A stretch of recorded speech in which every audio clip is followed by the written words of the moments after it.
Hi friends, welcome to Jayashree Samayal. இன்றைக்கி நம்ம சேனலில் ஒரு சூப்பரான சோயா சங்க் மஞ்சூரியன் தான் பார்க்க போகிறோம்.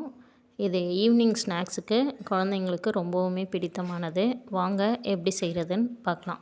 அது செய்கிறதுக்கு நான் சோயா ஒரு 100 கிராம் சோயா ஒரு 1/2 அன் ஹவர் தண்ணியில் ஊற வச்சுருக்கேன். ஊற வச்ச சோயாவை நல்லா டைட்டாக இந்த அளவுக்கு தண்ணியெல்லாம் ஃபில்ட்ரு பண்ணிவிட்டு நல்லா பிழிஞ்சு எடுத்து ஒரு பவுலில் வச்சுக்கோங்க. அடுத்து காரத்துக்கு சில்லி பவுடர் ஒரு ஸ்பூன் அளவுக்கு சில்லி பவுடர் எடுத்துருக்கேன். சில்லி பவுடர் காரம் திட்டமாக போட்டுக்கோங்க. அதுக்கடுத்து மைதா மாவு ஒரு 2 ஸ்பூன் அளவுக்கு மைதா மாவு ஆட் பண்ணியிருக்கேன்.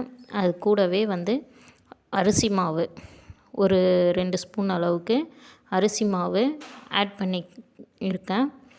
அடுத்து தேவையான அளவுக்கு சோயாவுக்கு மட்டும் தேவையான அளவுக்கு சால்ட் ஆட் பண்ணிக்கோங்க. சால்ட் ஆட் பண்ணி நல்லா ஃபஸ்ட்டு கை வச்சு நல்லா பிசைஞ்சிக்கோங்க.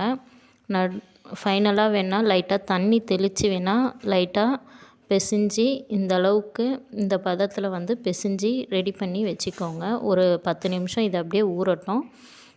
ஊறினா தான் கொஞ்சம் நல்லாயிருக்கும். ஸோ ஊற வச்சுருங்க. அடுத்து ஸ்டவ் ஆன் பண்ணி ஒரு கடாய் வச்சு கடாய் கொஞ்சம் ஹீட் ஆனவுடனே எண்ணெய் ஊற்றிக்கோங்க. எண்ணெய் நல்லா ஹீட் ஆகணும். ஹீட் ஆனவுடனே நம்ம ரெடி பண்ணி வச்சுருந்த அந்த சோயாஸ் கடாயில் போட்டு லைட்டாக ஒரு பக்கம் வெந்தவுடனே இன்னொரு பக்கம் திருப்பி போட்டு எடுத்து லைட்டாக கலர் மட்டும் சேஞ்ச் ஆனால் போதும். எடுத்து ரொம்ப தீய வைக்கக்கூடாது. ஸோ எடுத்து ஒரு பிளேட்டில் வச்சிடுங்க.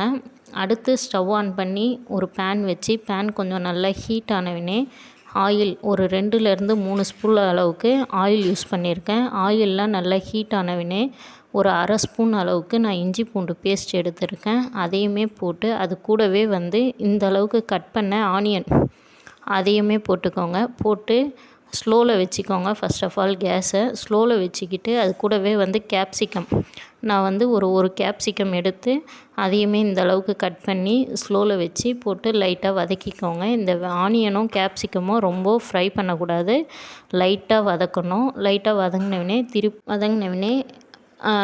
இந்த மஞ்சூரியனுக்கு தேவையான சில்லி பவுடர் ஆட் பண்ணிக்கோங்க. அது கூடவே 1/2 ஸ்பூன் அளவுக்கு பெப்பர் ஆட் பண்ணிக்கிட்டு நல்லா மிக்ஸ் பண்ணிக்கோங்க. இந்த பெப்பரும் இந்த சில்லி பவுடரும் அந்த ஆனியன் கேப்சிகமோட நல்லா மிக்ஸ் ஆகணும். அந்த சுற்றி அந்த மசாலாலாம் மிக்ஸ் ஆனால் தான் டேஸ்ட்டே இருக்கும். அடுத்து ஃபைனலாக தான் நம்ம தக்காளி ஆட் பண்ணணும். தக்காளி முன்னாடியே ஆட் பண்ணக்கூடாது. முன்னாடியே ஆட் பண்ணோன்னா அது ஒரு கிரேவி கன்சிஸ்டன்சியில் வந்துடும்.